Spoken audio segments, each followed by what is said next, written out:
दर्शकबिन नमस्कार, बोल्दैछु राज मगर। आज पनि उत्प्रेरणादायी सन्देश लिएर आइसकेको छु। आशा छ यहाँहरूको जिन्दगीमा सकारात्मक ऊर्जा थप्नको लागि सहयोग हुनेछ। यदि हाम्रो च्यानलमा नयाँ हुनुहुन्छ भने सब्स्क्राइब गर्न नबिर्सनु। आउनुहोस् मित्रहरू, आजको विषयवस्तुतिर लागौँ। एउटा लङ्गडो केटाको सपना। एउटा सानो गाउँमा आर्यन नामको केटा बस्थ्यो। सानैदेखि उसको एउटा खुट्टामा समस्या थियो। गाउँका धेरै मानिसहरूले उसलाई हेरेर भन्थ्यो, तैँले जीवनमा केही गर्न सक्दैन। ती शब्दहरूले आर्यनको मन दुख्यो, तर ऊ कहिले हार मान्दैन थियो। एक दिन उसले आफ्नो हजुरबुवालाई सोधे, मलाई सबैले कमजोर भन्छ, के म साँच्चै केही गर्न सक्दिनँ? हजुरबुवाले मुस्कुराउँदै भने, छोरा, मानिसलाई शरीरले होइन उसको सोचले जिताउँछ। त्यो दिनदेखि आर्यनको आफ्नो सपना बदल्ने निर्णय गर्यो। ऊ हरेक दिन बिहान चाँडै उठ्यो, पढ्यो, नयाँ कुरा सिक्यो। अरू हाँसे पनि उसले आफ्नो लक्ष्य छाडेन। धेरै वर्ष बिती गाउँका अरू केटाहरू समय खेर फालिरहेका थिए, तर आर्यन भन्ने निरन्तर मेहनत गरिरहेको थियो।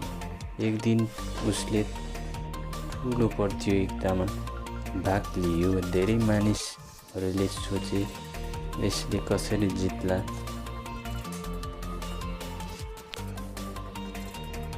परिणाम आयो, पहिलो स्थान आर्यनले जित्यो।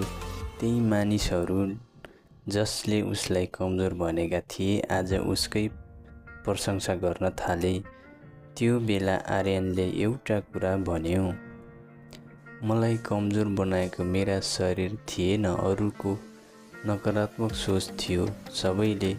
जब मैले त्यो सोच सुन्न छोडे, त्यस दिनदेखि मेरो सफलता सुरु भयो। साथीहरू, जीवनमा सबैभन्दा ठुलो बाधा गरिबी, कमजोरी वा असफलता होइन। सबैभन्दा ठुलो बाधा भनेको आफूले आफूलाई हार मान्नु हो।